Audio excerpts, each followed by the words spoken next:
잠깐만요. 저 아이 제 어릴 때랑 너무 똑같은데요? 입학 설명회가 열리는 인근 초등학교 앞 어린이 보호구역 시속 30km. 김진호는 브레이크를 밟은 채 횡단보도 앞에 멈춰섭니다. 노란 가방을 맨 작은 아이가 환하게 웃으며 그를 바라보고 있었기 때문이죠. 그런데 그 아이의 손을 잡아 끌며 달려온 한 여자. 민우야, 빨리 와. 그 순간 김진호의 시야가 흔들립니다. 7년 전 이혼 서류만 남기고 사라졌던 여자. 이서윤이었습니다. 서서윤이? 아이를 등 뒤로 숨긴 채 굳어버리는 그녀의 얼굴. 그리고 본능처럼 시작된 도망. 김진호는 아직 모릅니다. 오늘 단 30km로 지나친 이 길 위에서 자신의 인생을 송두리째 뒤흔들 이름 하나를 죽게 될 거라는 사실을. 그리고 그 이름이 왜 김으로 시작하는지도 말이죠. 영상 시작 전 채널 구독해 주시면 재밌는 영상을 가장 먼저 받아볼 수 있습니다. 그럼 오늘의 사연 시작합니다.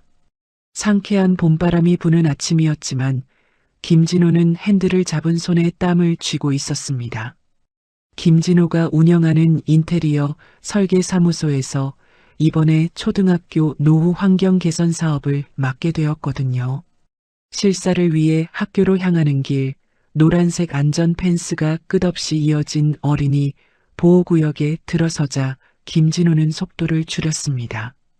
계기판의 바늘은 정확히 시속 30km를 가리키고 있었죠. 도로 바닥에 큼지막하게 쓰인 글자들을 보며 김진호는 천천히 차를 몰았습니다. 학교 건물이 생각보다 많이 낡았네. 외벽도 그렇고 창문도 다 오래됐어. 아이들이 넘어지기라도 하면 큰일이겠는데. 이건 그냥 공사가 아니라 정말 제대로 고쳐야겠어. 김진호는 혼잣말을 내뱉으며 창밖을 살폈습니다. 그때였습니다. 횡단보도 앞에서 신호를 기다리던 한 무리의 아이들 중 유독 눈에 띄는 꼬마 아이 하나가 김진호의 시선을 붙잡았습니다. 노란색 가방을 메고 친구들과 장난을 치던 아이는 김진호의 검은색 차량이 다가가자 고개를 돌려 김진호를 빤히 바라보았습니다. 아이와 눈이 마주친 순간 김진호는 심장이 덜컥 내려앉는 기분을 느꼈습니다. 잠깐만 저 아이. 어머, 세상에 저 아이 좀 봐. 아니 왜 이렇게 닮았지? 김진호는 자신도 모르게 브레이크를 밟았습니다. 차는 횡단보도 앞에 멈춰섰습니다. 아이의 짙은 눈썹, 오똑한 코끝, 그리고 활짝 웃을 때 반달 모양으로 휘어지는 눈매까지. 그 아이의 얼굴은 김진호의 책상 서랍 속에 깊이 숨겨둔 김진호의 유년 시절 사진과 소름 끼칠 정도로 닮아 있었습니다. 김진호는 홀린 듯 차 문 손잡이를 잡았습니다. 민우야. 김민우. 어디가 거기서. 차 오잖아. 조심해야지. 멀리서 날카로운 여자의 목소리가 들려왔습니다. 한 여인이 다급하게 달려와 아이의 손을 꽉 쥐었습니다. 여인은 아이의 옷매무새를 가다듬어 주더니 걱정스러운 표정으로 아이를 품에 안았습니다. 김진호는 창문을 내리고 그 여인을 바라보았습니다. 그리고 김진호는 비명을 지를 뻔했습니다. 아이의 손을 잡고 있는 사람은 7년 전 김진호의 어머니인 박 여사의 모진 구박을 견디다 못해 이혼 서류 한 장만 남기고 사라졌던 전처 이서윤이었기 때문입니다. 이서윤은 도로 쪽을 살피다 김진호와 눈이 마주쳤습니다. 이서윤의 얼굴이 순식간에 종이장처럼 하얗게 질렸습니다. 이서윤은 마치 귀신이라도 본 사람처럼 입을 벌린 채 굳어버렸습니다. 김진호가 차 문을 열고 밖으로 발을 내디뎠을 때 이서윤은 본능적으로 아이를 자기 몸 뒤로 숨겼습니다. 이서윤, 서윤이 맞지? 나야, 김진호야. 도망가지 말고 잠깐만 이야기하자. 김진호가 큰 소리로 외쳤습니다. 하지만 이서윤은 대답 대신 민우를 안아 올렸습니다.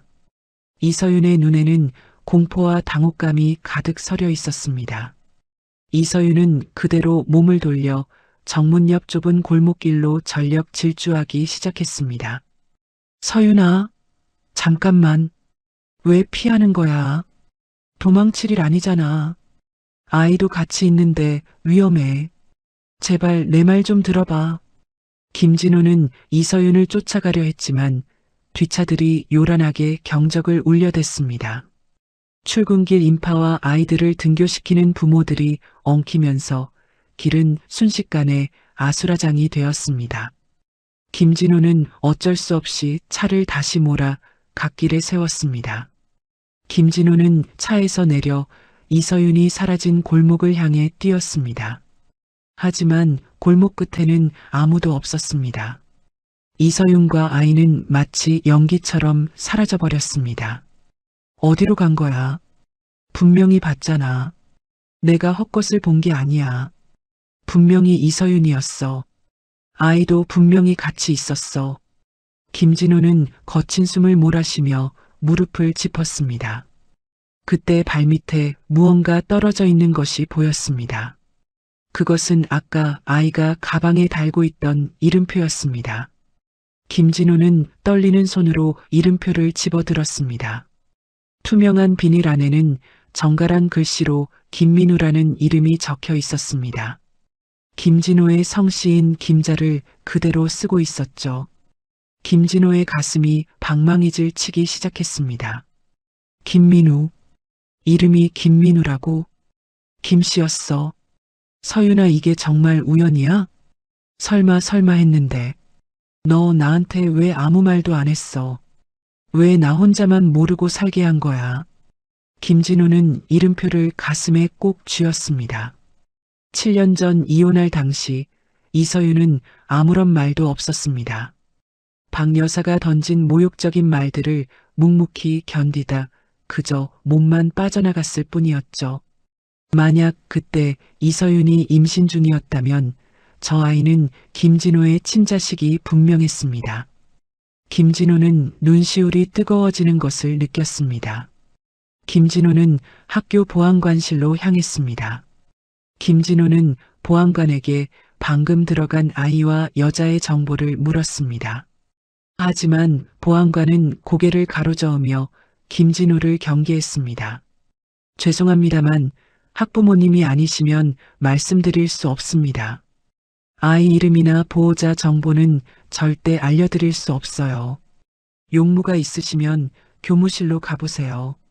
보안관의 말에 김진호는 명함을 내밀었지만 소용없었습니다. 김진호는 학교 담장을 따라 한참 동안 주변을 배회했습니다. 혹시라도 이서윤이 다시 나타날까 싶어 골목 구석구석을 살폈습니다. 하지만 학교 뒷문은 굳게 닫혀 있었고 수업 시작을 알리는 종소리만 공허하게 울려 퍼졌습니다. 김진호는 사무실로 돌아가는 대신 차 안에서 한참을 앉아 있었습니다. 김진호는 휴대폰을 꺼내 박 여사에게 전화를 걸었습니다. 신호음이 몇 번 울리더니 박 여사의 고고한 목소리가 들려왔습니다.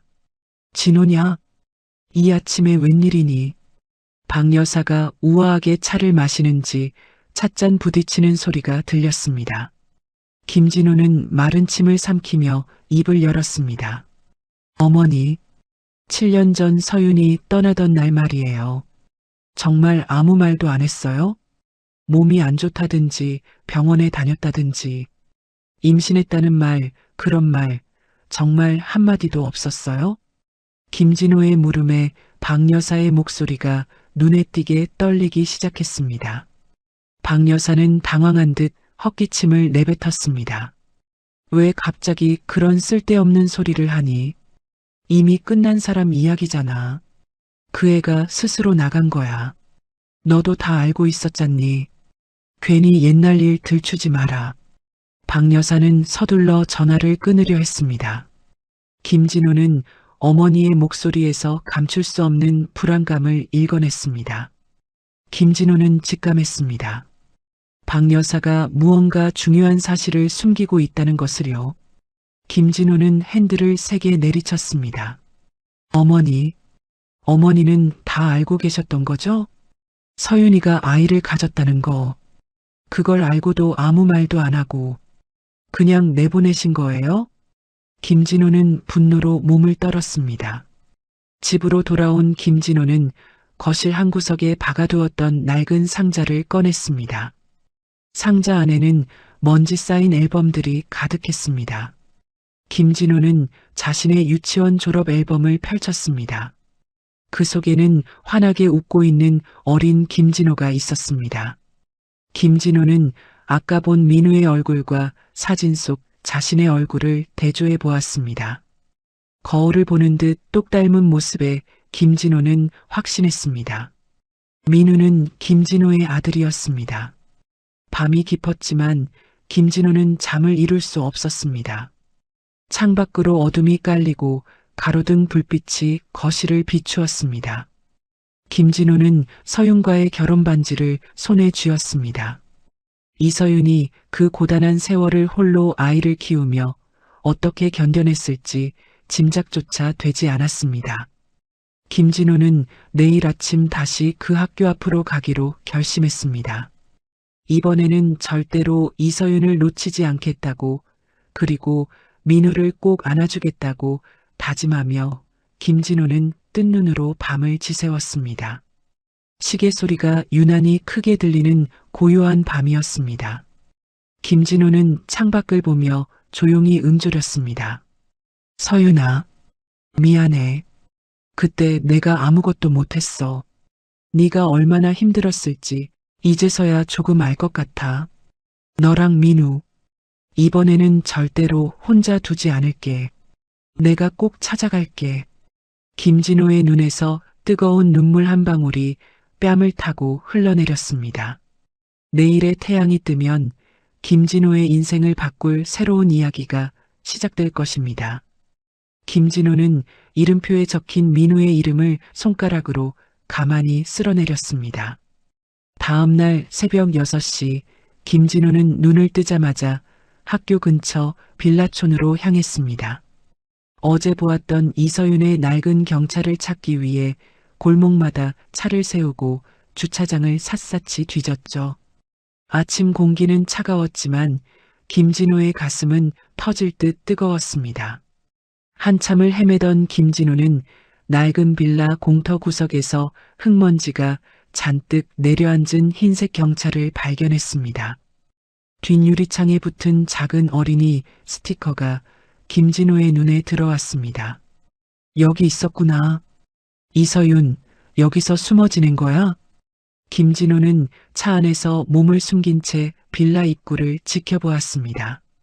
8시가 조금 넘은 시각, 두꺼운 외투를 입고 모자를 깊게 눌러 쓴 이서윤이 민우의 손을 잡고 나왔습니다. 이서윤은 주변을 극도로 경계하며 민우를 데리고 학교 방향으로 걸어갔습니다. 김진호는 들키지 않도록 거리를 유지하며 그들의 뒤를 조용히 밟았습니다. 민우가 교문 안으로 뛰어들어가는 것을 확인한 이서윤은 그제야 긴 한숨을 내쉬며 발걸음을 옮겼습니다. 이서윤이 도착한 곳은 인근 전통시장의 구석진 자리에 위치한 작은 반찬 가게였습니다. 이서윤은 가게 앞에 놓인 커다란 육수 솥을 낑낑대며 옮기기 시작했습니다. 김진호는 차창 너머로 그 모습을 지켜보았습니다. 한때는 곱디고 온 손을 가졌던 이서윤이었는데 지금은 거칠어진 손마디로 무거운 짐을 나르고 있었습니다. 김진호는 가슴이 미어지는 것 같아 차 문을 열고 밖으로 나갔습니다. 이서윤, 여기서 이런 일을 하고 있었던 거야? 김진호가 가게 앞으로 다가가며 쉰 목소리로 말했습니다.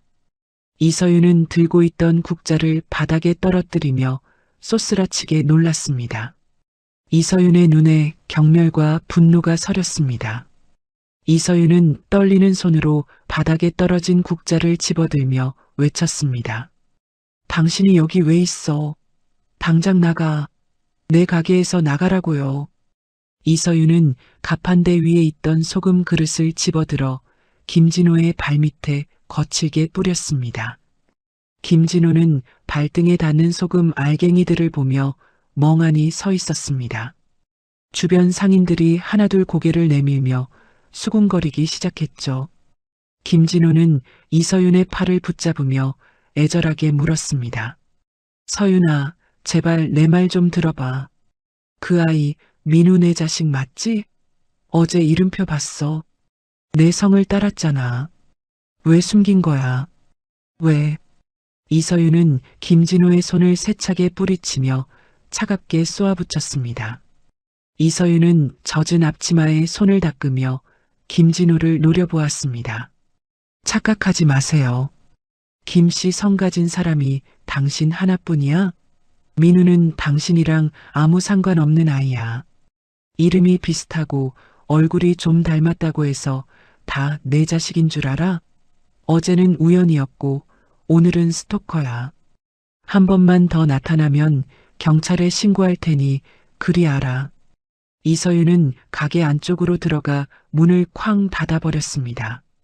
김진호는 닫힌 문 앞에서 한참을 서성이다가 근처 평상에 앉아있는 시장의 최고참 전박이 할머니에게 다가갔습니다. 전박이 할머니는 곰방대를 입에 물고 김진호를 훑어보았습니다. 김진호는 할머니 앞에 고개를 숙이며 물었습니다. 할머니, 저기 반찬 가게 새댁 말이에요. 여기서 오랫동안 일했나요? 전박이 할머니가 연기를 훅 내뱉으며 대답했습니다. 말도 마쇼. 저 새댁 처음 여기 왔을 때 만삭인 몸으로 시장 바닥을 헤맸어. 배는 남산만 해서는 갈 곳도 없는지 비 오는 날 천막 밑에서 덜덜 떨고 있더라고. 내 차마 못 본 채 할 수가 없어서 저 가게 자리를 내준 거야. 아이 낳고 산후조리도 못하고 바로 나와서 나무를 묻히는데 그댁색시 참 모질게 살았지. 아이 성을 지키겠다고 지 애비성도 안 가르쳐주고 혼자 피눈물을 흘렸어. 할머니의 이야기는 김진호의 심장에 비수를 꽂았습니다. 7년 전 박 여사가 서윤에게 어떤 짓을 했는지 김진호는 대강 짐작하고 있었지만 이 정도일 줄은 몰랐습니다. 한편 그 시각 박 여사의 저택에서는 팽팽한 긴장감이 감돌고 있었습니다. 박 여사의 신복인 최 비서가 조용히 다가와 보고를 올렸습니다. 여사님, 진호 도련님이 오늘 아침에도 그 시장 반찬 가게에 다녀갔습니다. 아무래도 이서윤 씨와 마주친 모양입니다. 박 여사는 찻잔을 탁자에 거칠게 내려놓았습니다. 찻잔이 덜컹거리며 찬물이 튀었습니다. 박 여사가 날카로운 눈빛으로 최 비서를 보며 말했습니다. 이게 무슨 소리야? 그 천한 물건이 아직도 이 근처에 붙어 있었단 말이야? 내가 분명히 다시는 눈앞에 나타나지 말라고 돈까지 쥐어줘서 내쫓았는데. 박 여사는 분에 겨워 가슴을 거칠게 몰아쉬었습니다. 박 여사는 자리에서 일어나 거실을 서성거렸습니다. 최 비서, 당장 가서 상황 알아봐. 진호가 더 깊이 알기 전에 손을 써야 해. 그 아이가 우리 가문의 핏줄이라는 걸 진호가 알게 되면 큰일이야.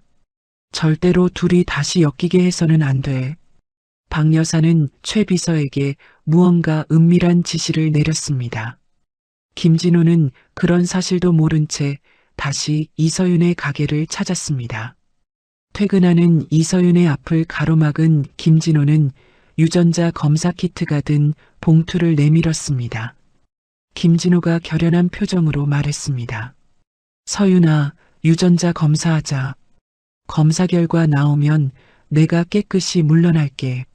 하지만 내 자식이 맞다면 나는 절대로 가만히 있지 않을 거야. 이서윤은 김진호가 내민 봉투를 받아 그대로 길바닥에 던져버렸습니다. 이서윤은 김진호의 뺨을 세차게 내리쳤습니다. 찰진 손바닥 소리가 골목에 울려 퍼졌습니다. 이서윤이 눈물을 흘리며 외쳤습니다. 죽어서도 당신 집안 귀신은 안 될 거야. 우리 민우, 당신들 같은 사람들한테는 손가락 하나 못 대게 할 거야. 당장 꺼져. 내 눈앞에서 사라지란 말이야.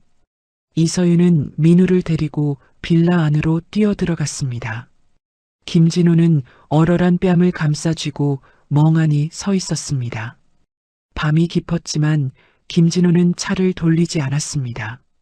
빌라 건너편 어두운 골목에 차를 세우고 창밖을 응시했죠. 3층 창문에 불이 켜져 있었습니다. 커튼 사이로 민우의 작은 그림자가 보였습니다. 김진호는 차 안에서 새벽 배달되는 우유 주머니를 보았습니다. 김진호는 차에서 내려 조심스럽게 빌라 계단을 올랐습니다. 서윤의 집 문 앞 우유 주머니 속에 김진호는 밤새 고쳐 쓴 편지를 정성스럽게 끼워 넣었습니다. 서윤아, 내가 죽을 죄를 지었어. 너를 지켜주지 못한 그날부터 내 삶은 지옥이었어. 한 번만, 딱 한 번만 기회를 줘. 민우에게 아빠라고 불릴 수 있는 기회를 줘. 김진호는 문 앞에서 한참 동안 서성이다 내려왔습니다. 다시 차 안으로 돌아온 김진호는 시동을 끄고 전조등을 껐습니다. 하지만 잠은 오지 않았습니다. 새벽 4시가 넘은 시각, 창밖으로 비치는 가로등 불빛 아래에서 김진호는 서윤의 집 창문을 하염없이 바라보았습니다. 한편 집안에서 이서윤은 창밖을 지키고 있는 김진호의 차를 커튼 틈으로 지켜보고 있었습니다. 이서윤은 민우를 꼭 껴안은 채 소리 없이 오열했습니다. 이서윤은 서랍 깊숙한 곳에서 과거 박 여사가 보냈던 협박 편지들을 꺼냈습니다. 누렇게 바랜 편지들에는 아이를 지우지 않으면 가만두지 않겠다. 돈을 받고 조용히 사라져라 같은 잔인한 말들이 가득했습니다. 이서윤은 라이터를 켜서 편지 끝부분에 불을 붙였습니다. 불꽃이 타오르며 이서윤의 얼굴을 어둡게 비추었습니다. 진호 씨, 당신이 오면 안 됐어. 우리한테 당신은 희망이 아니라 재앙이야. 이서윤은 타들어가는 편지재를 보며 입술을 깨물었습니다. 다음 날 아침 우유 주머니 속에서 진호의 편지를 발견한 이서윤은 내용도 읽지 않은 채 갈기갈기 찢어 길가에 버렸습니다. 이서윤은 민우의 손을 더 꽉 쥐고 학교로 향했습니다. 김진호는 멀리서 그 모습을 지켜보며 다시 입술을 굳게 다물었습니다. 김진호의 눈에는 포기할 수 없다는 강한 의지가 서려 있었습니다. 이틀 뒤 정오 무렵 평온하던 이서윤의 반찬 가게에 검은 정장을 차려입은 사내 셋이 들이닥치더니 가판대를 발로 차서 뒤엎었습니다. 정성껏 묻혀놓은 나물들이 길바닥에 쏟아지고 유리병들이 박살나며 시장 바닥은 순식간에 비명이 난무하는 아수라장으로 변했습니다. 덩치 큰 사내가 이서윤의 멱살을 잡으려 위협하며 굵은 목소리로 포효했습니다. 이서윤 씨, 당신 아버지가 남긴 빚이 얼만지나 알고 장사를 하는 거야? 이자가 붙어서 이제 억 단위가 넘었는데 언제까지 도망만 다닐 생각이었어. 오늘 당장 안 갚으면 저기 저 어린 놈도 무사하지 못할 줄 알아. 사채업자는 가게 구석에서 벌벌 떨고 있는 민우를 가리키며 비열하게 웃었습니다. 사실 이들은 박 여사의 사촌 동생인 강상무가 고용한 용역들로 이서윤을 스스로 동네에서 쫓아내기 위해 박 여사가 꾸민 추악한 계략의 실무자들이었습니다. 강상무는 뒤늦게 나타나 팔짱을 낀 채 이서윤을 비웃으며 한쪽 입꼬리를 올렸습니다. 서윤아, 좋게 말할 때 떠나지 그랬니? 우리 여사님이 노하시면 너 같은 건 흔적도 없이 사라지는 거야. 이 바닥에서 계속 장사하고 싶으면 당장 짐 싸서 조용히 먼 곳으로 가버려. 알겠어. 강상무가 침을 뱉으며 이서윤의 어깨를 밀치자 때마침 이 소식을 듣고 달려온 김진호가 사내의 앞을 가로막으며 주먹을 날렸습니다. 김진호는 흐트러진 셔츠 단추를 뜯어발기며 용역들과 몸싸움을 벌였고 이 과정에서 입술이 터져 붉은 피가 흘러내렸습니다. 김진호는 거친 숨을 몰아쉬며 이서윤과 민우를 제 등 뒤로 숨기고 사자처럼 포효했습니다. 이게 무슨 짓이야? 강상무님, 우리 어머니가 시킨 일입니까? 당장 내 눈앞에서 사라지세요. 한 번만 더 내 아내와 아이를 건드리면 내가 당신들 가만두지 않겠어. 김진호가 용역들을 밀쳐내자 강상무는 품 안에서 누렇게 바랜 서류 한 장을 꺼내 김진호의 얼굴에 던졌습니다. 강상무는 코웃음을 치며 김진호를 비웃었습니다. 진호야, 너 정신 차려. 이 여자가 7년 전에 우리 여사님한테 돈 받고 아이 존재 숨기기로 각서 쓴 거 안 보여? 이 여자는 우리 집안 돈을 뜯어내려고 작정한 사기꾼일 뿐이라고. 내 눈앞에 있는 건 사랑이 아니라 아주 치밀하게 계산된 독극물이야. 강상무가 던진 서류에는 이서윤의 이름과 도장이 찍혀 있었습니다. 김진호는 서류를 훑어보며 눈동자가 흔들렸고 이 모습을 지켜보던 이서윤은 수치심과 절망에 휩싸여 얼굴을 가린 채 주저앉았습니다. 이서윤은 쏟아지는 눈물을 닦을 생각도 못한 채 민우의 손을 잡고 시장 골목 너머로 도망치듯 자취를 감추었습니다. 김진호가 이서윤의 이름을 부르며 쫓아가려 했지만 강상무가 김진호의 어깨를 강하게 붙잡으며 가로막았습니다. 한편 그 시각 박 여사는 최 비서와 함께 민우가 다니는 초등학교 정문 앞에 고급 세단을 세워두고 하교하는 아이들을 살피고 있었습니다.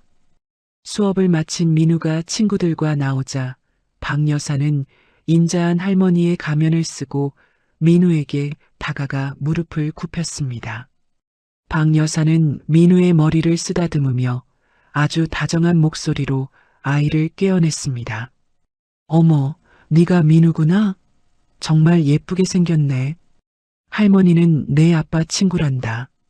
아빠가 지금 급한 일이 생겨서 할머니 보고 민우 좀 데려오라고 하셨어. 할머니랑 맛있는 거 먹으러 갈까?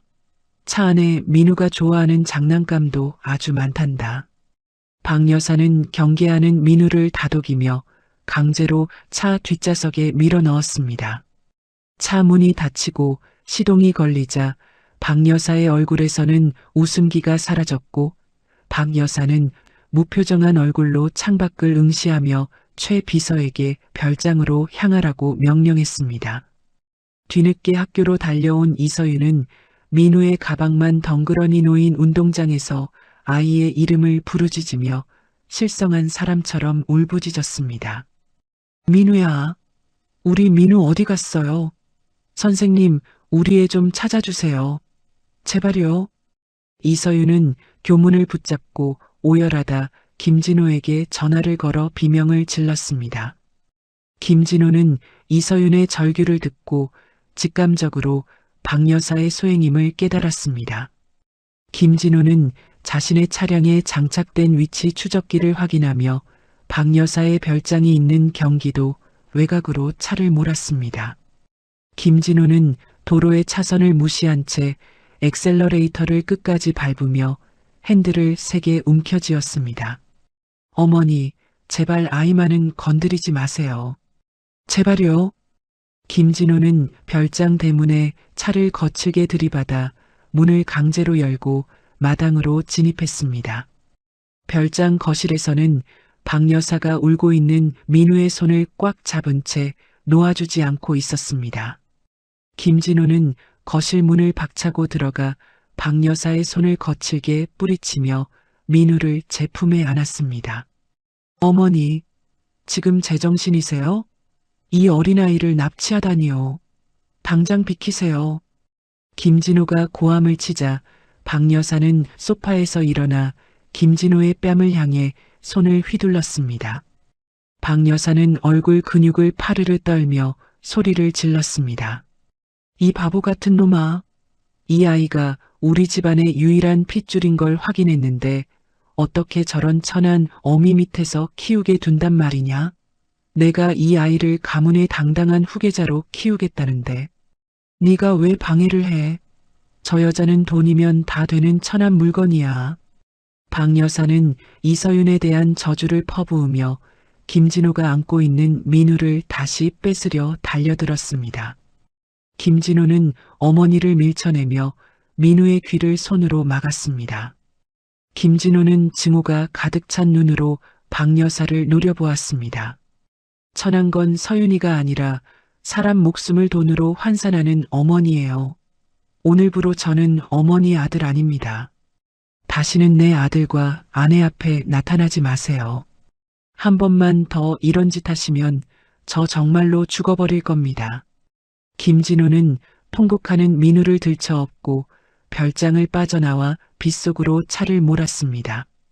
김진호는 서윤의 집 앞에 도착해 차 문을 열고 기다리고 있던 이서윤에게 아이를 안겨주었습니다. 이서윤은 빗물에 젖은 민우를 받아들고는 김진호를 향해 서늘한 눈빛을 보냈습니다. 진호 씨, 당신도 당신 어머니랑 똑같아. 당신들 때문에 우리 민우가 얼마나 무서워했는지 알아? 제발 부탁이야. 죽고 싶지 않으면 다시는 오지 마. 우리 인생에서 제발 좀 꺼져달란 말이야. 이서윤은 민우를 안고 집 안으로 들어가 문을 걸어 잠갔습니다. 김진호는 쏟아지는 빗줄기를 온몸으로 맞으며 굳게 닫힌 철문 앞에 무릎을 꿇었습니다. 김진호는 자신의 무능함과 어머니의 광기가 빚어낸 이 처참한 현실 앞에서 가슴을 쥐어뜯으며 오열했습니다. 빗소리가 김진호의 울음소리를 삼켜버린 차가운 밤이었습니다. 민우 납치 사건이 지나고 일주일 동안 김진호는 운영하던 인테리어 설계 사무소의 모든 업무를 전면 중단한 채 이서윤의 주변을 맴돌며 속죄의 시간을 보냈습니다. 김진호는 가장 먼저 강상무가 가로챘던 이서윤 아버지의 사채 빚을 자신의 개인 자산을 털어 전액 변제했고 시장 상인들을 일일이 찾아다니며 지난번 소란은 모두 오해였다고 허리를 숙여 해명했습니다. 시장 사람들에게 김진호는 봉투를 건네며 신신당부했습니다. 제 아내가 그동안 고생이 많았습니다. 제가 부족해서 생긴 일이니 부디 서윤이를 예전처럼 따뜻하게 대해주세요. 이 반찬 가게는 제가 책임지고 다시 일으키겠습니다. 김진호는 매일 아침 서윤의 집 문고리에 민우가 먹을 신선한 과일 도시락과 이서윤이 좋아하는 따뜻한 유자차 그리고 자신의 진심을 담은 짧은 편지를 거르지 않고 걸어두었습니다. 편지에는 거창한 사랑 고백 대신 서윤아, 어제 민우가 감기 기운이 있어 보이던데 약장에 비상약 넣어두었어. 오늘은 비가 온다니 장화 꼭 챙겨서 나가 같은 소소하지만 세심한 걱정들이 적혀 있었습니다. 김진호는 멀리서 이서윤이 문을 열고 물건을 확인하는 뒷모습만 보고도 가슴 한구석이 아릿해짐을 느꼈습니다. 이서윤은 처음엔 김진호가 두고 간 물건들을 보지도 않고 경비실에 맡기거나 쓰레기통에 버리며 강하게 거부했지만 며칠째 계속되는 정성에 조금씩 손끝이 떨리기 시작했습니다. 특히 시장 상인들로부터 김진호가 대신 빚을 정리해 주었을 뿐만 아니라 부서진 가게 가판대를 밤새 직접 고쳐놓았다는 소식을 듣고는 이서윤의 굳게 닫혔던 마음의 빗장이 미세하게 흔들렸습니다. 이서윤은 가게 구석에서 깨끗하게 수리된 나무 선반을 어루만지며 김진호의 거친 손마디를 떠올렸습니다. 폭우가 무섭게 쏟아지던 어느 날 밤 김진호는 우산도 없이 이서윤의 집 앞 가로등 밑을 지키고 서서 혹시라도 박 여사의 사람들이 다시 나타날까봐 주변을 경계하며 밤을 지새웠습니다. 온몸이 빗물에 젖어 파들파들 떨리던 김진호는 갑자기 찾아온 극심한 고열과 피로를 이기지 못하고 그만 길바닥에 풀썩 쓰러지고 말았습니다. 가로등 불빛 아래에서 김진호의 창백한 얼굴 위로 차가운 빗줄기가 사정없이 쏟아졌습니다. 늦은 밤 퇴근하던 이서윤은 골목 어귀에서 쓰러진 사람을 발견하고 쏘스라치게 놀라 달려갔는데 그 사람이 빗물에 젖어 정신을 잃은 김진호라는 사실을 확인하고는 비명을 삼켰습니다. 이서윤은 본능적으로 김진호의 어깨를 흔들며 이름을 불렀지만 대답이 없자 이서윤은 젖은 김진호를 낑낑대며 부축해 자신의 좁은 단칸방 안으로 들였습니다. 이서윤은 김진호의 젖은 옷을 갈아입히고 수건으로 몸을 닦아내며 밤새도록 물수건을 갈아주어 김진호의 열을 내리기 위해 분투했습니다. 다음 날 아침 희미하게 정신을 차린 김진호는 좁은 방 한구석에서 서로 꼭 껴안은 채 잠든 이서윤과 민우의 모습을 발견하고는 눈시울이 뜨거워졌습니다. 창틈으로 들어오는 아침 햇살이 두 사람의 얼굴을 비추는 것을 보며 김진호는 자신이 가진 그 어떤 명예나 재산보다 이 소박한 풍경이 수천 배는 더 소중하다는 것을 뼈저리게 깨달았습니다. 김진호는 잠든 이서윤의 야윈 손을 가만히 바라보며 혼잣말로 속삭였습니다. 서윤아, 나 이제 절대로 너희 안 놓쳐. 내가 죽는 한이 있어도 지킬 거야. 잠에서 깨어난 이서윤과 마주 앉은 좁은 식탁 위에서 김진호는 품 안에서 두꺼운 서류 봉투를 꺼내 이서윤 앞에 조심스럽게 내놓았습니다. 봉투 안에는 김진호가 평생 모아온 모든 재산을 정리한 서류와 함께 민우의 이름으로 가입된 교육 신탁 증서와 보험 서류들이 빼곡하게 들어 있었습니다. 김진호는 이서윤의 눈을 똑바로 응시하며 낮은 목소리로 말했습니다. 서윤아, 이거 다 너랑 민우 거야. 나중에 내가 없더라도 너희가 고생하는 일은 절대 없어야 하니까. 그동안 내가 못 준 사랑, 이제부터 평생 속죄하면서 갚을게. 나 한 번만 믿어주면 안 될까?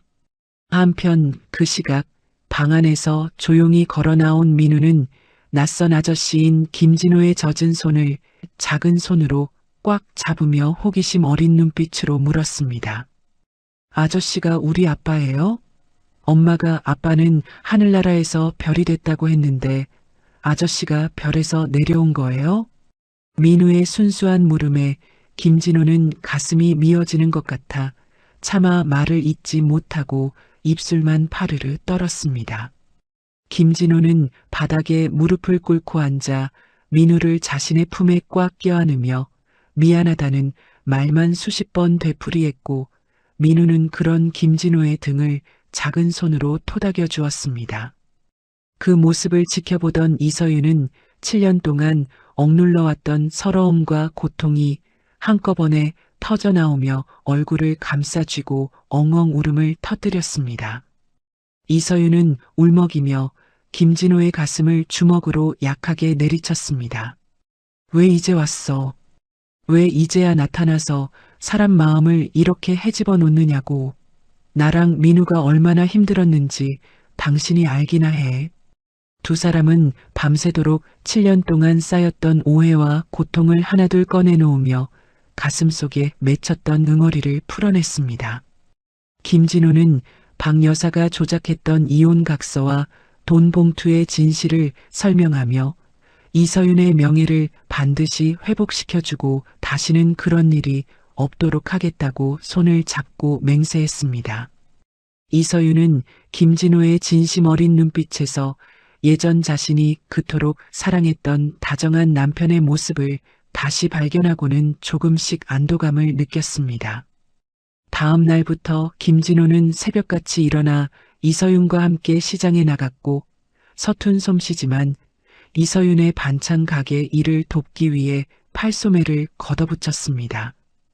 김진호는 시장 상인들에게 당당히 이서윤의 남편임을 밝히며 이서윤의 굽은 등을 대신해 무거운 짐을 나르고 손님들에게 밝은 미소로 반찬을 팔았습니다. 시장 사람들은 그런 김진호의 모습을 보며 엄지손가락을 치켜세웠습니다. 아이고, 서윤이네 남편이 참 듬직하네. 이제야 서윤이 얼굴에 꽃이 피었어. 이서윤은 김진호의 변함없는 모습과 정성에 조금씩 웃음을 되찾기 시작했고, 민우는 아빠와 함께 공원에서 축구를 하며 생전 처음 느껴보는 부성애의 따뜻함에 행복해했습니다. 민우는 김진호의 목에 매달려 까르르 웃으며 자랑스럽게 외쳤습니다. 우리 아빠는 공도 잘 차고 힘도 세요. 친구들한테 아빠 자랑할 거예요. 김진호는 그런 민우를 공중에 붕 띄워 올리며 세상을 다 가진 듯한 미소를 지었습니다. 한편 그 시각 박 여사는 아들의 완강한 태도에 충격을 받아 급격히 기력이 쇠해져 병석에 눕게 되었고 외부와의 연락을 끊은 채 칩거에 들어갔습니다.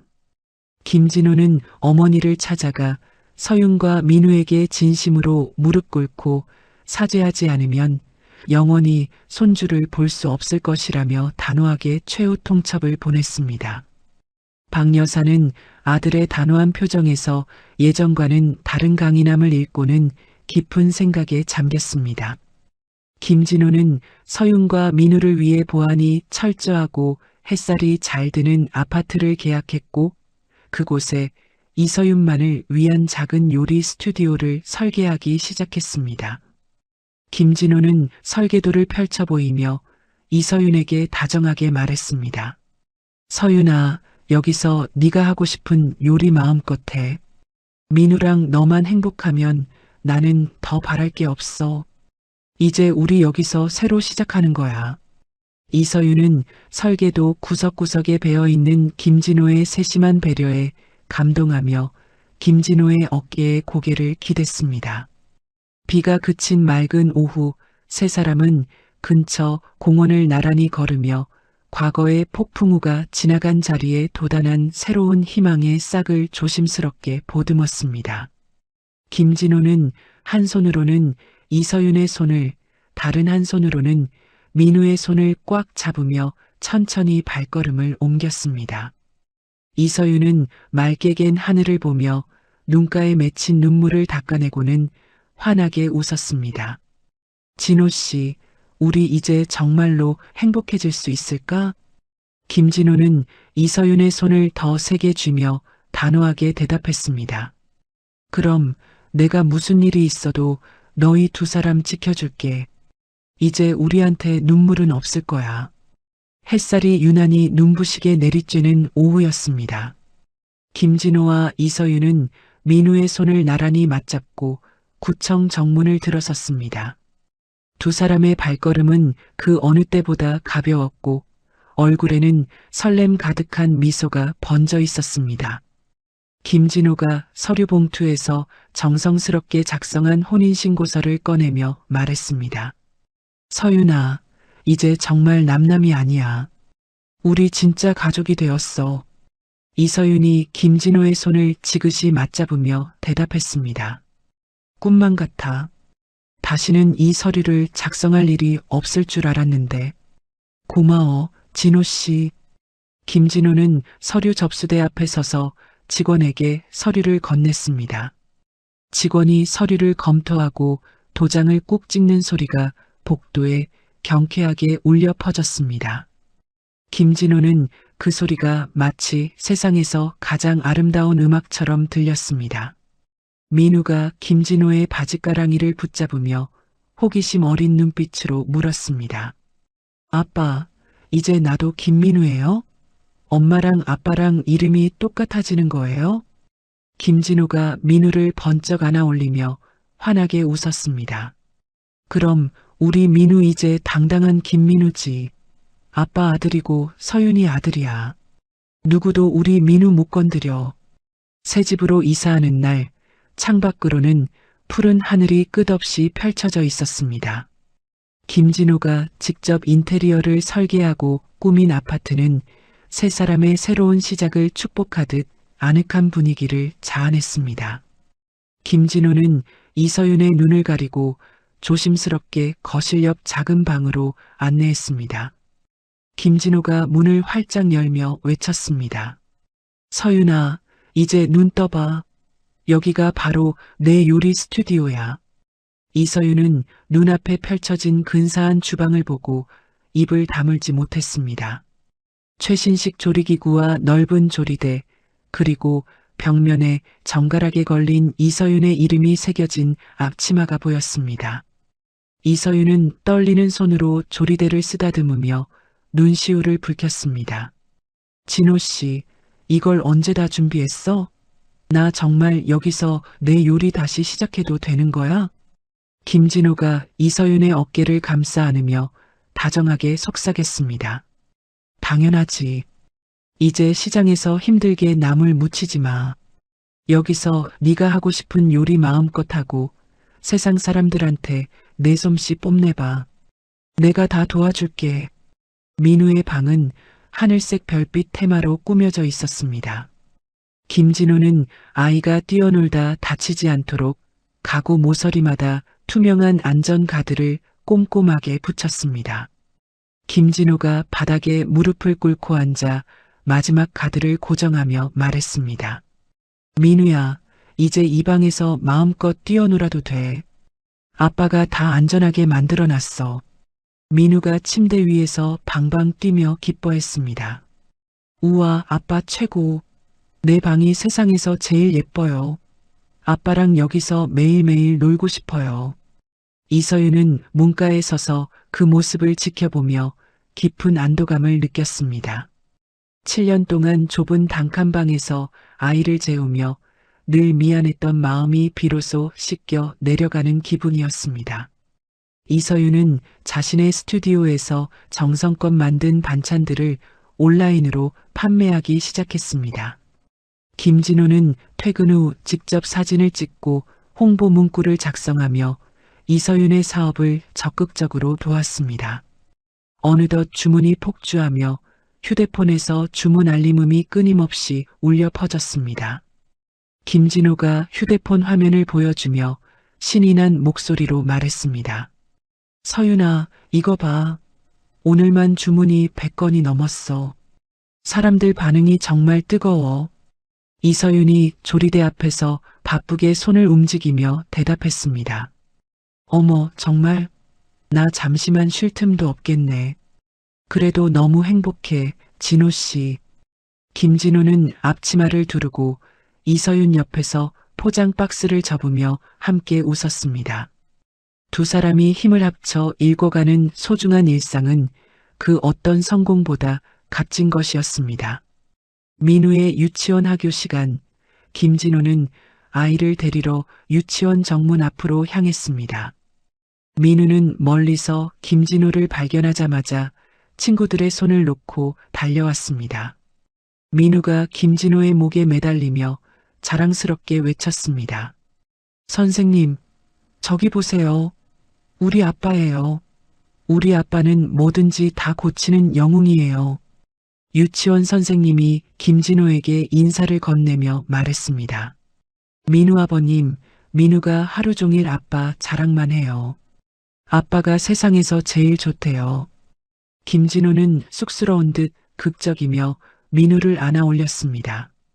민우가 절 그렇게 좋아해 주니 제가 더 고맙죠. 민우야, 이제 아빠랑 맛있는 거 먹으러 갈까? 민우는 김진호의 어깨 위에서 연신 싱글벙글 웃음을 멈추지 않았습니다. 매일 저녁 김진호와 이서윤은 주방에서 함께 저녁 식사를 준비했습니다. 김진호가 서툰 칼질로 채소를 썰며 물었습니다. 서윤아, 이 정도 크기면 돼? 내가 너무 크게 썬 거 아니야?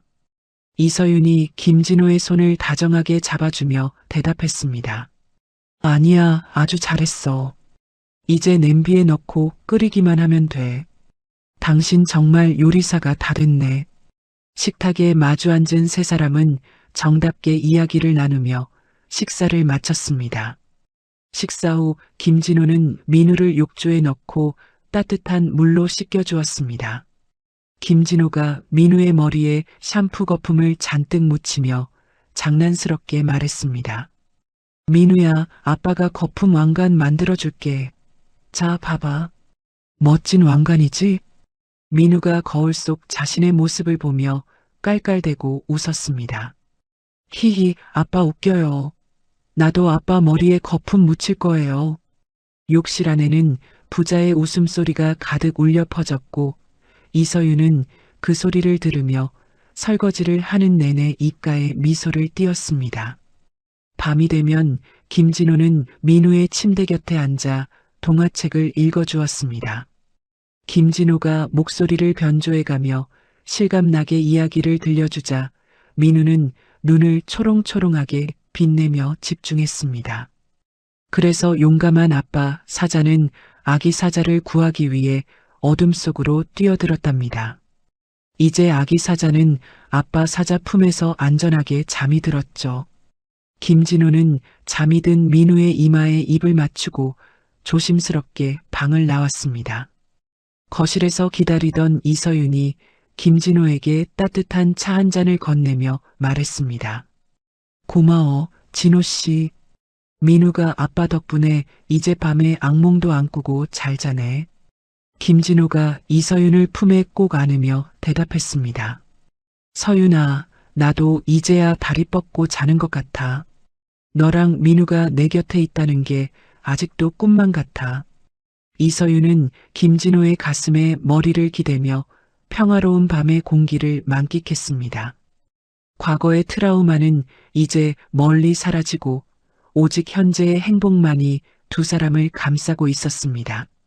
한편 그 시각 박 여사는 어두운 거실에서 최 비서가 보내온 동영상을 보고 있었습니다.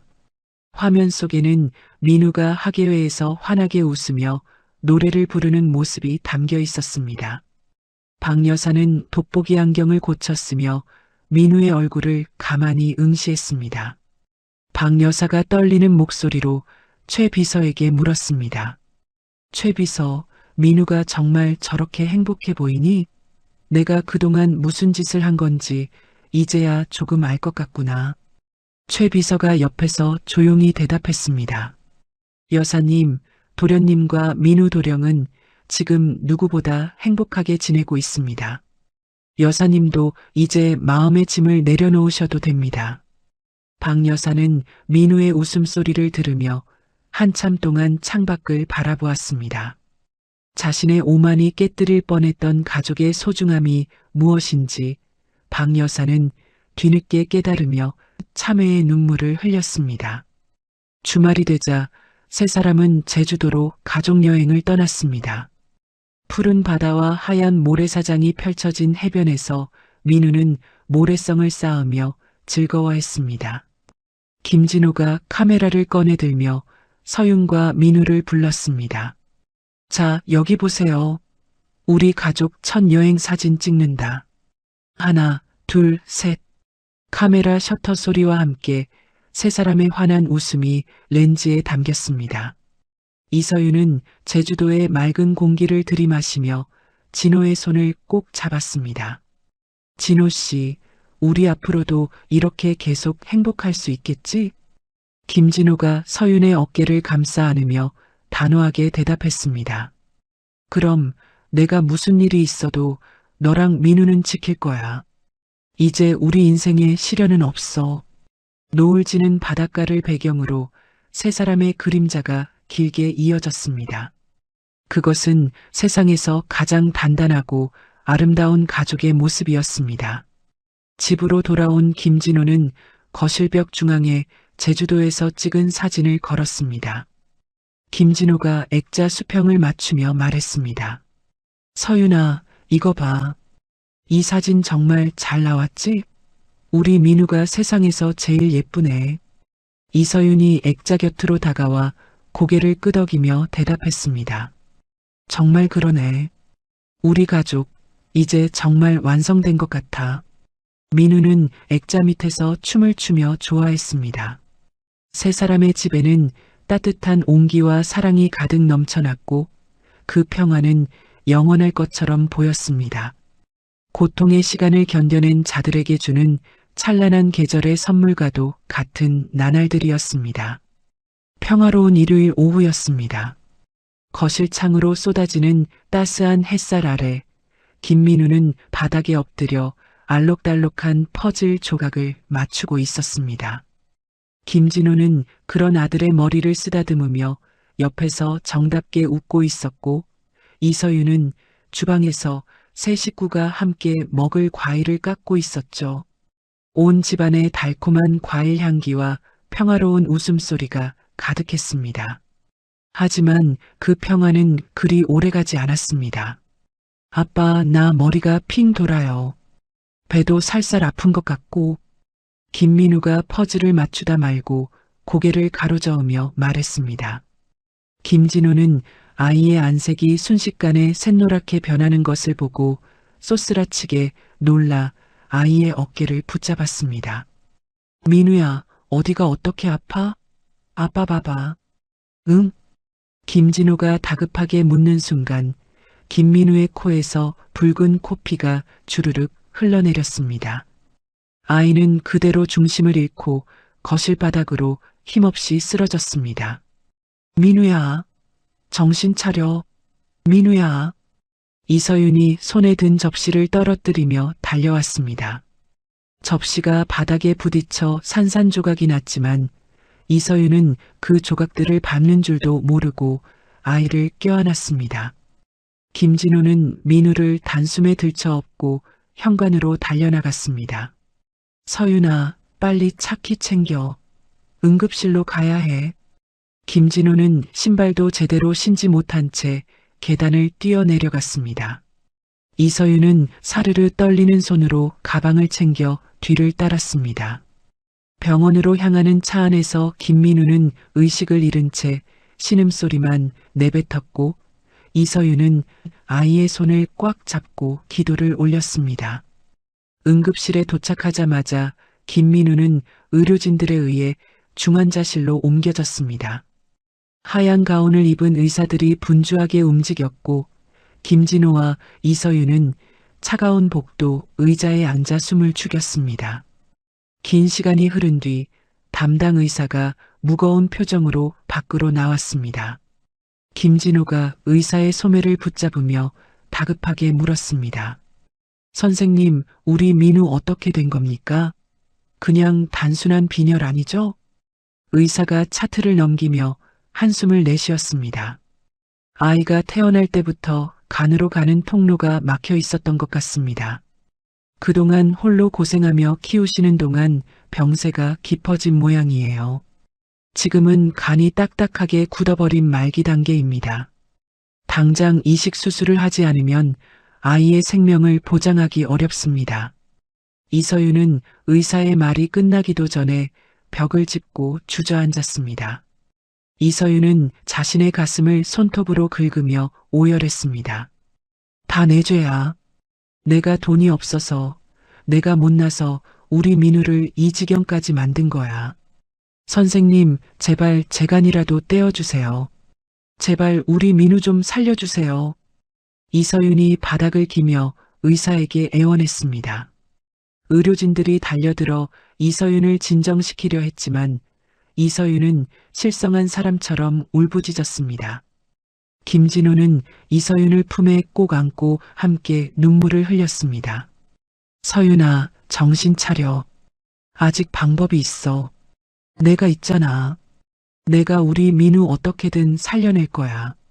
한편 그 시각 소식을 듣고 달려온 박 여사가 병원 복도 입구에 나타났습니다. 박 여사는 평소의 도도한 모습은 온데간데 없이 헝클어진 머리에 초점 없는 눈동자로 두 사람에게 다가왔습니다.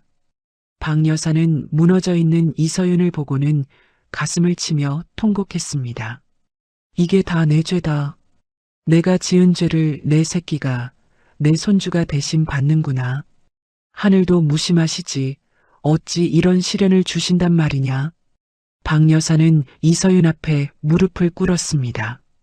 박 여사가 이서윤의 야윈 손을 잡으며 참회의 눈물을 쏟았습니다. 서윤아, 미안하다. 내가 죽일년이다. 우리 민우 저렇게 만든 거 다 내 탓이야. 제발 민우만 살려다오. 내가 무슨 짓이라도 할 테니 제발.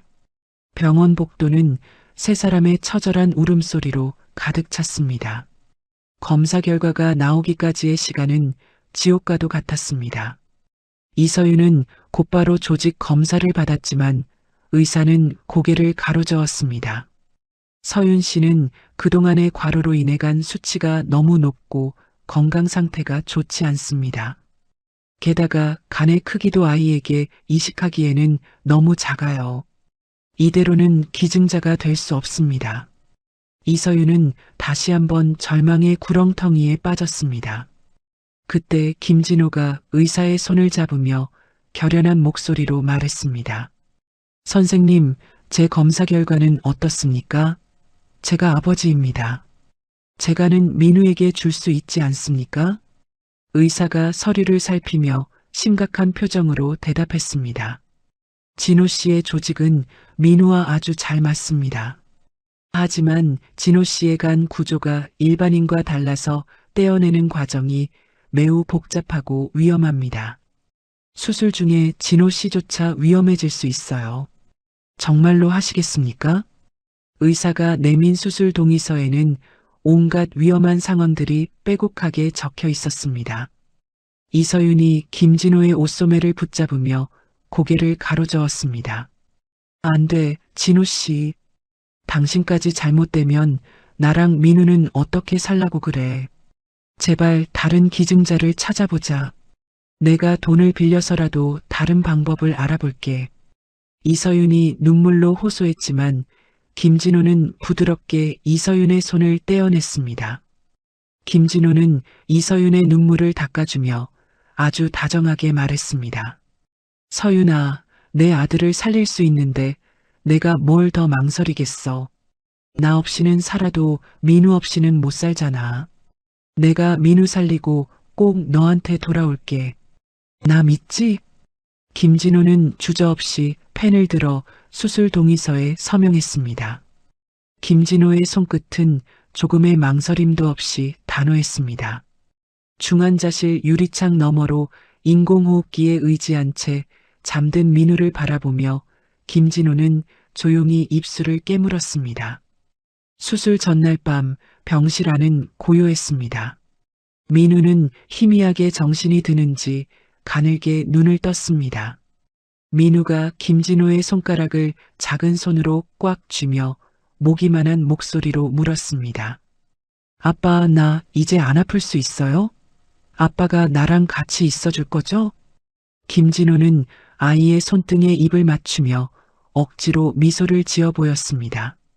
그럼 민우야, 아빠가 이제 내 몸속에 들어가서 항상 지켜줄 거야. 아빠만 믿고 한숨 자고 일어나면 이제 하나도 안 아플 거야. 우리 아들 용감하지? 민우는 고개를 끄덕이며 다시 깊은 잠에 빠져들었습니다. 이서윤은 병원 기도실 낡은 의자에 앉아 밤새도록 신에게 매달렸습니다. 차가운 새벽 공기가 병실 복도를 채울 무렵 수술 준비가 시작되었습니다. 진호와 민우는 나란히 이동 침대에 누워 수술실로 향했습니다. 수술실 앞 이서윤과 박 여사는 침대를 따라가며 오열했습니다. 김진호는 수술실 문이 닫히기 직전 이서윤을 향해 손을 흔들며 마지막 인사를 건넸습니다. 서윤아, 사랑해. 조금만 기다려. 환한 조명이 켜진 수술실 안으로 두 사람이 사라지고 굳게 닫힌 문 위에 수술 중이라는 붉은 등이 들어왔습니다. 이서윤은 그 문 앞에 주저앉아 두 남자가 무사히 돌아오기만을 빌며 지옥 같은 시간을 견뎌야 했습니다. 수술실 문 위에 붉은 조명이 켜진 지 어느덧 14시간이 지났습니다. 병원 복도의 시계 바늘은 무심하게 원을 그리며 새벽을 지나 아침을 가리키고 있었죠. 이서윤은 횡한 복도 의자에 앉아 초조하게 손가락을 만지작거렸고 박 여사는 그 옆에서 연신 마른 침을 삼키며 수술실 문만 뚫어지게 바라보았습니다. 마침내 육중한 수술실 문이 열리고 초록색 수술복을 입은 집도의가 마스크를 벗으며 밖으로 걸어 나왔습니다. 이서윤은 용수철처럼 튀어올라 의사의 소매를 붙잡으며 떨리는 목소리로 물었습니다. 선생님, 어떻게 됐나요? 우리 민우랑 진호 씨 무사한 건가요? 의사는 피로 섞인 눈으로 이서윤을 바라보며 마침내 희미한 미소를 지어 보였습니다. 의사가 이마에 땀을 닦으며 대답했습니다. 기적입니다. 수술이 아주 성공적으로 끝났어요.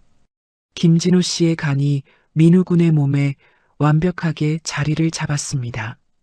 두 사람 모두 생명에는 지장이 없으니 이제 안심하셔도 됩니다. 이서윤은 그 소리를 듣자마자 긴장이 풀린 듯 바닥으로 힘없이 쓰러졌습니다. 박 여사가 비명을 지르며 이서윤을 부축했고 이서윤은 박 여사의 품에 안겨 안도의 오열을 터뜨렸습니다. 박 여사 역시 이서윤의 등을 토닥이며 연신 고맙다는 말을 내뱉었습니다. 고맙다, 서윤아. 정말 고맙다. 우리 집안 대들보를 네가 살렸구나. 정말 고생 많았다. 정신을 차린 이서윤은 곧바로 회복실로 향했습니다. 수술 직후라 얼굴이 창백해진 김진호와 민우를 번갈아 살피며 이서윤은 헌신적인 간호를 시작했습니다. 김진호는 수술 후 이틀 만에 가장 먼저 의식을 회복했습니다. 김진호는 눈을 뜨자마자 옆 침대에 누운 민우의 안부부터 확인했습니다. 김진호가 갈라진 목소리로 힘겹게 물었습니다. 서윤아, 민우는? 우리 민우는 괜찮은 거야? 이서윤은 김진호의 손등에 뺨을 비비며 눈물을 흘렸습니다. 이서윤이 젖은 목소리로 대답했습니다. 그럼요, 진호 씨. 당신 덕분에 민우 수술 잘 끝났어. 지금 옆에서 아주 곤히 자고 있어. 고마워요. 정말 고마워요. 김진호는 민우의 고른 숨소리를 확인하고서야 안도의 한숨을 내쉬며 다시 깊은 잠에 빠졌습니다. 박 여사는 매일 병원 주방에서 정성껏 끓인 미음과 보양식을 들고 병실을 찾았습니다. 박 여사는 이서윤의 야윈 얼굴을 어루만지며 과거 자신이 했던 모진 말들을 하나하나 언급하며 참회의 눈물을 흘렸습니다. 박 여사가 이서윤의 손을 꼭 쥐며 말했습니다. 서윤아, 내가 정말 못된 시어머니였다. 내 가슴에 못을 박고 우리 핏줄을 내칠 뻔한 이 늙은이를 용서해다오. 이제부터 내가 너랑 민우 그리고 진호에게 속죄하며 살 테니 제발 한 번만 기회를 주겠니? 박 여사의 진심 어린 사과에 이서윤은 가슴속에 맺혔던 응어리가 조금씩 녹아내리는 것을 느꼈습니다. 수술 일주일 뒤 민우가 마침내 눈을 번쩍 떴습니다. 민우는 주변을 두리번거리더니 옆 침대의 아빠를 보고는 환하게 웃었습니다. 민우가 가느다란 목소리로 말했습니다. 엄마, 아빠가 내 몸속에 들어와서 이제 하나도 안 아파요. 아빠, 나 살려줘서 정말 고마워요. 민우의 말 한마디에 병실 안은 순식간에 눈물바다가 되었습니다. 한편 그 시각 시장 상인들과 김진호의 회사 직원들은 헌혈증과 정성껏 모은 기부금을 병원 원무과에 전달했습니다. 전박이 할머니가 대표로 병실을 찾아와 두툼한 봉투를 이서윤의 손에 쥐어주었습니다. 할머니가 김진호를 보며 껄껄 웃었습니다. 아이고, 우리 진호 사장님 아주 장해. 아들을 위해 몸을 던졌으니 이제 진짜 아버지네. 시장 사람들 모두가 응원하고 있으니까 빨리 일어나서 우리 서윤이 도와줘야 해. 김진호는 무리한 이식으로 인해 회복이 다른 사람보다 더디었지만 민우가 회복하는 모습을 보며 매일 재활훈련에 전념했습니다. 아직 거동이 불편한 김진호는 휠체어에 몸을 싣고 민우와 함께 병원 정원을 산책했습니다. 민우가 휠체어를 뒤에서 밀어주며 씩씩하게 외쳤습니다. 아빠, 내가 이제 아빠 지켜줄게요. 아빠가 내 몸속에 있으니까 우리는 무적이에요. 김진호는 민우의 작은 손을 잡으며 생명의 위대함을 다시금 깨달았습니다. 박 여사는 자신의 별장과 재산을 정리한 대금을 이서윤의 이름으로 된 장학재단 설립 기금으로 내놓았습니다. 박 여사가 서윤에게 서류를 건네며 인자하게 웃었습니다. 서윤아, 이건 내 마지막 속죄다. 너처럼 어려운 형편에서도 아이를 지키려는 엄마들을 돕는데 써줬으면 좋겠구나. 네가 이 재단의 주인이 되어주렴. 이서윤은 박 여사의 진심을 받아들여 박 여사를 정식으로 어머니라고 부르며 화해의 손을 내밀었습니다. 고부간에 맺혔던 7년의 한은 그렇게 따뜻한 온기로 변해갔습니다. 의료진은 민우의 간 수치가 정상으로 돌아왔음을 공식 발표하며 퇴원 허가를 내렸습니다. 김진호와 민우가 나란히 병원 문을 나서는 날 병원 로비에는 많은 사람이 모여 두 사람의 쾌유를 축하하는 꽃다발을 건넸습니다. 김진호는 민우를 당당히 안아 올리며 세상에서 가장 행복한 미소를 지어 보였습니다. 이서윤은 병원비 영수증을 모두 정산한 뒤 남은 기부금을 자신들보다 더 형편이 어려운 환아들을 위해 다시 기부했습니다. 이서윤이 영수증을 챙기며 김진호에게 말했습니다. 진호 씨, 우리에게 온 기적이 다른 아이들에게도 전해졌으면 좋겠어. 그게 우리가 받은 사랑에 보답하는 길인 것 같아. 집으로 돌아온 세 사람은 수술 흉터를 서로의 훈장처럼 여기며 정답게 마주 앉았습니다. 박 여사는 서윤의 집 근처 작은 집으로 이사를 마쳤고 매일 아침 민우의 등교를 돕기로 약속하며 완벽한 가족의 화합을 보여주었습니다. 긴 겨울이 지나고 마침내 세 사람의 인생에 따스한 봄볕이 들기 시작한 평화로운 오후였습니다. 눈부신 봄 햇살이 창가를 타고 넘어와 거실 바닥에 길게 누운 아침이었습니다. 1년이라는 시간은 상처를 아물게 하고 그 자리에 새살이 돋게 하기에 충분한 시간이었죠. 김진호는 정성껏 다린 감색 정장을 차려입고 거울 앞에 섰습니다. 넥타이를 고쳐 매는 김진호의 얼굴에는 설렘과 긴장이 교차하고 있었습니다. 안방에서는 이서윤이 김민우의 새 옷매무새를 가다듬어주는 소리가 들려왔습니다. 민우야, 오늘 학교 가는 날인데 기분이 어때? 우리 아들 이제 정말 초등학생이네. 이서윤이 김민우의 셔츠 깃을 세우며 다정하게 물었습니다. 김민우는 노란색 책가방을 등에 메고 거울 앞에서 씩씩하게 가슴을 폈습니다. 엄마, 나 이제 하나도 안 떨려요. 친구들도 많이 사귀고 공부도 열심히 할 거예요. 아빠처럼 멋진 사람이 될 거니까요.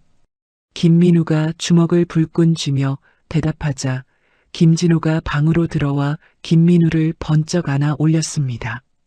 김진호는 아이의 통통한 볼에 입을 맞추며 환하게 웃었습니다. 그래, 우리 아들 최고다. 아빠랑 엄마가 항상 우리 민우 뒤에 있을 거니까 걱정하지 말고 마음껏 뛰어놀아. 세 사람은 현관문을 나섰습니다. 아파트 단지를 벗어나 초등학교로 향하는 길, 김진호와 이서윤은 김민우의 손을 양쪽에서 하나씩 꽉 잡았습니다. 그리고 세 사람의 발걸음은 1년 전 처절하고도 운명적인 재회가 있었던 그 어린이 보호구역 횡단보도 앞에 멈춰 섰습니다. 도로 위에는 여전히 시속 30km 서행이라는 붉고 하얀 글자들이 선명하게 새겨져 있었습니다. 김진호는 횡단보도의 노란 안전선 앞에 서서 잠시 발밑을 내려다보았습니다. 1년 전 김진호가 차를 세우고 이서윤과 김민우를 처음 발견했던 바로 그 자리였습니다. 김진호는 감회에 젖은 눈으로 이서윤을 바라보며 조용히 말했습니다. 서윤아, 1년 전 오늘을 기억해? 내가 여기서 너랑 민우를 처음 봤을 때 정말 심장이 멈추는 줄 알았어. 그때 내가 속도를 줄이지 않았더라면 우리가 이렇게 다시 손을 잡고 걸을 수 있었을까? 이서윤은 김진호의 손을 더 세게 쥐며 고개를 끄덕였습니다.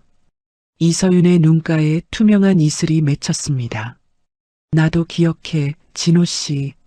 그때는 당신이 나타난 게 너무 무섭고 원망스러웠는데 지금 생각해보면 그건 정말 기적이었어. 하늘이 우리에게 준 마지막 기회였던 거야. 보행 신호가 초록불로 바뀌자 김진호는 김민우의 손을 끌어당기며 한 걸음을 내디뎠습니다. 민우야, 아빠가 약속할게. 이제부터 네가 걷는 모든 길을 아빠가 이렇게 같이 걸어줄 거야. 학교 갈 때도 나중에 어른이 되어서도 아빠가 항상 내 옆에서 속도를 맞춰줄게. 김민우는 김진호와 이서윤의 손바닥을 번갈아 비비며 씩씩하게 대답했습니다. 아빠, 나도 아빠랑 엄마 손 절대 안 놓을 거예요. 우리 셋이서 같이 가니까 신호등 건너는 것도 하나도 안 무서워요. 학교 정문에 다다르자 멀리서 화사한 꽃다발을 든 박 여사가 보였습니다. 박 여사는 과거의 고압적이고 차가운 모습은 온데간데 없이 인자한 할머니의 미소를 머금고 세 사람을 기다리고 있었습니다. 박 여사는 김민우를 발견하자마자 한달음에 달려와 아이를 품에 안았습니다. 아이고, 우리 강아지. 입학 축하한다. 이 할머니가 우리 민우 주려고 예쁜 꽃이랑 선물 많이 준비했어. 박 여사는 김민우의 가슴에 신입생이라고 적힌 예쁜 리본을 직접 달아주었습니다. 그러고는 이서윤을 바라보며 민망한 듯 손을 잡았습니다. 서윤아, 오늘 아침에 미역국은 먹였니? 내가 떡이라도 좀 해올 걸 그랬나 보다. 우리 며느리가 고생해서 키운 아들이 이렇게 입학을 하니 내가 다 코끝이 찡하구나.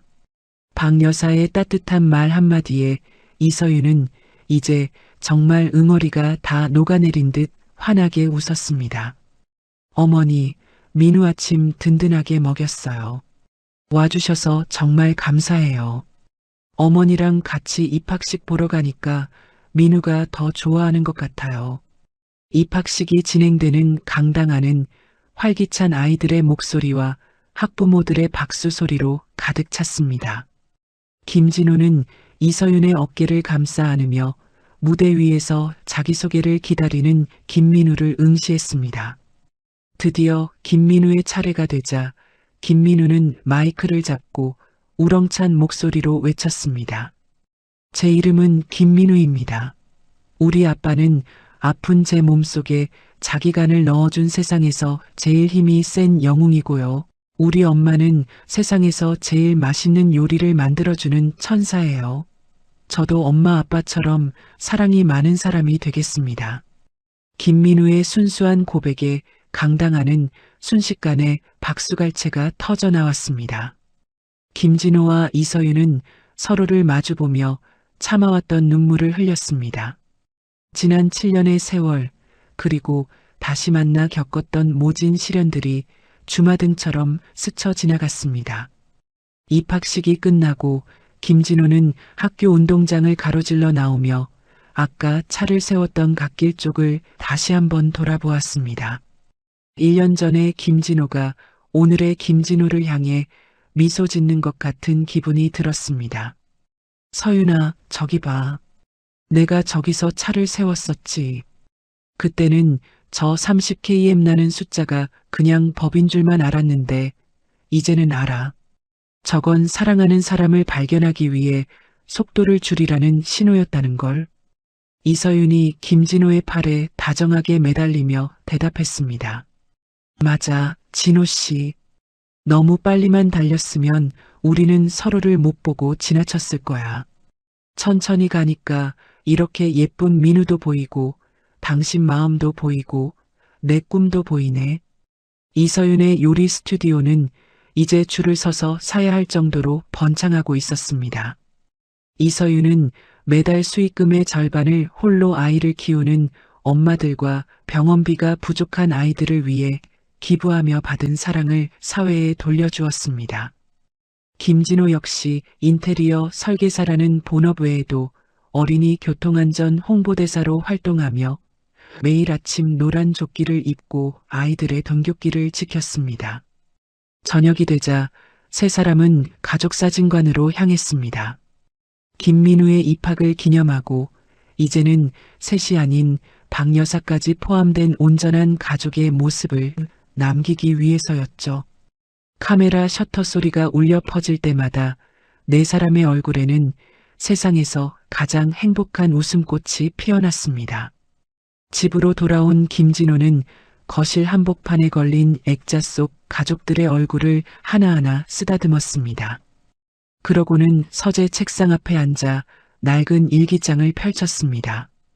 김진호는 만년필을 들어 오늘의 감정을 정성껏 기록하기 시작했습니다. 가족이라는 울타리는 목적지에 얼마나 빨리 도착하느냐보다 누구와 함께 어떤 풍경을 보며 걷느냐가 더 중요하다는 것을 이제야 배운다. 사랑은 속도를 줄일 때 비로소 선명하게 보인다.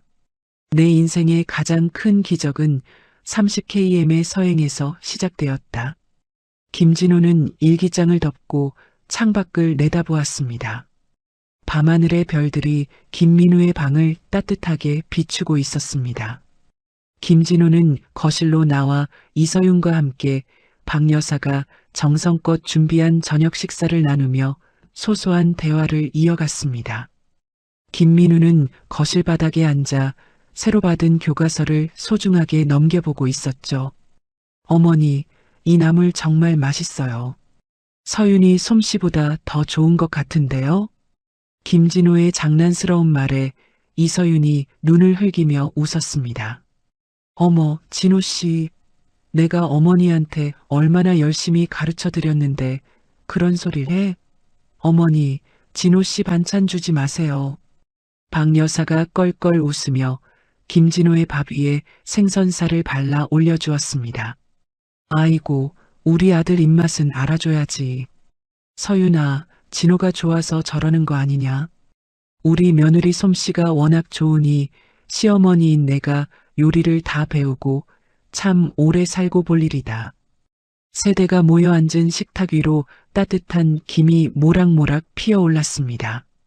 그것은 세상 그 어떤 화려한 만찬보다 배부르고 행복한 저녁이었습니다.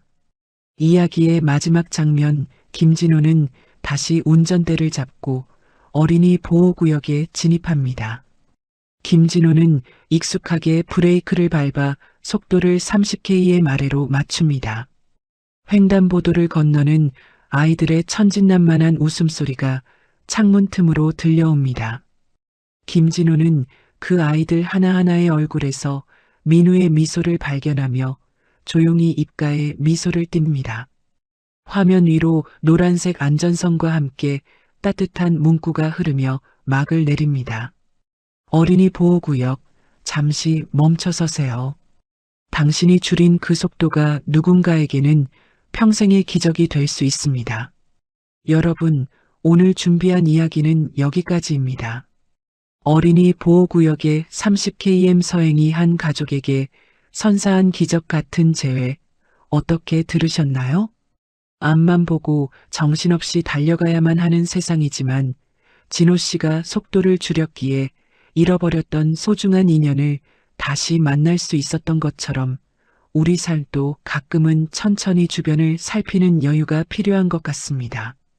모진 풍파를 견뎌내고 비로소 단단한 뿌리를 내린 이 가족의 모습이 여러분의 마음속에도 따뜻한 위로와 희망으로 전해졌기를 바랍니다.